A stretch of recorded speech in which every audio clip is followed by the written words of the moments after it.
এরকম ওয়েদার তো সবারই খুব ভালো লাগে, তাই না বলো? এত সুন্দর ঠান্ডা ঠান্ডা ওয়েদার। আজকে ভীষণই বৃষ্টি হচ্ছে দুপুরের পর থেকে, কিন্তু এরকম ওয়েদার যদি 2-3 দিন পর পর হয়ে যায় তখন কিন্তু ভীষণই বিরক্তিকর লাগে।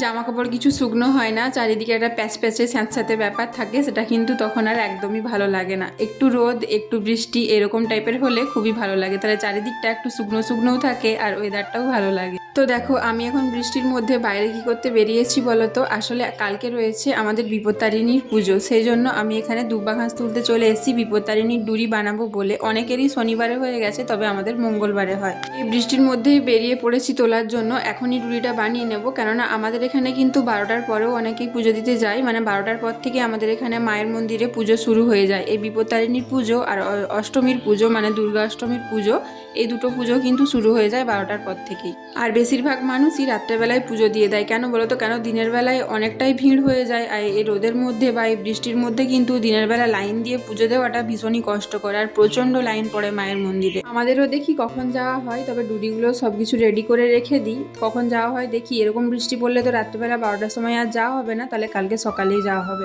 আর একটু আধটু বৃষ্টিতে ভিজতে কিন্তু সবারই খুব ভালো লাগে, যেহেতু একটু বাইরে বেরিয়েছিলাম সেজন্য একটু ভিজে নিলাম, না হলে তোমাদের দাদাভাই দেখলে তো খুবই বকাবকি করে। আমার আবার ভীষণই ঠান্ডার ধাত, একটুতেই ঠান্ডা লেগে যায়, তো সেই জন্য আরও বেশি বকাবকি করে।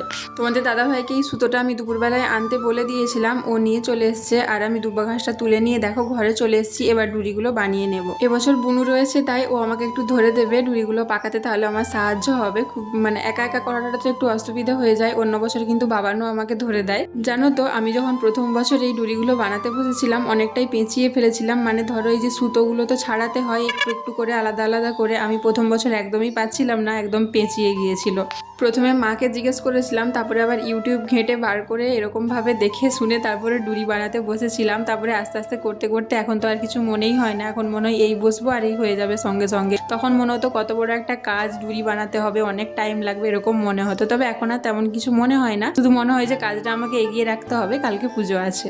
তোমরা কারা কারা আমার মতো ঘরে বসে ডুরি পাকাও কমেন্ট করে জানিও। আমি কিন্তু প্রথম থেকেই ঘরে বসেই পাকাই, তবে কেনা ডুরিও পাওয়া যায়, অনেকেই কিনে নেয়, তবে আমি কিনি না, আমি প্রথম থেকেই এরকমভাবে ঘরেই বানিয়ে নিই। তো চলো, ডুরি বানানো তো কমপ্লিট হয়ে গেছে। এবারে যখন পুজো দিতে যাব সেই ব্লগও তোমাদের সঙ্গে নিশ্চয়ই শেয়ার করবো। বিপত্তারিণী মা সবার বিপদ দূর করুক, সবাইকে ভালো রাখুক। তো চলো ভিডিওটা শেষ করছি।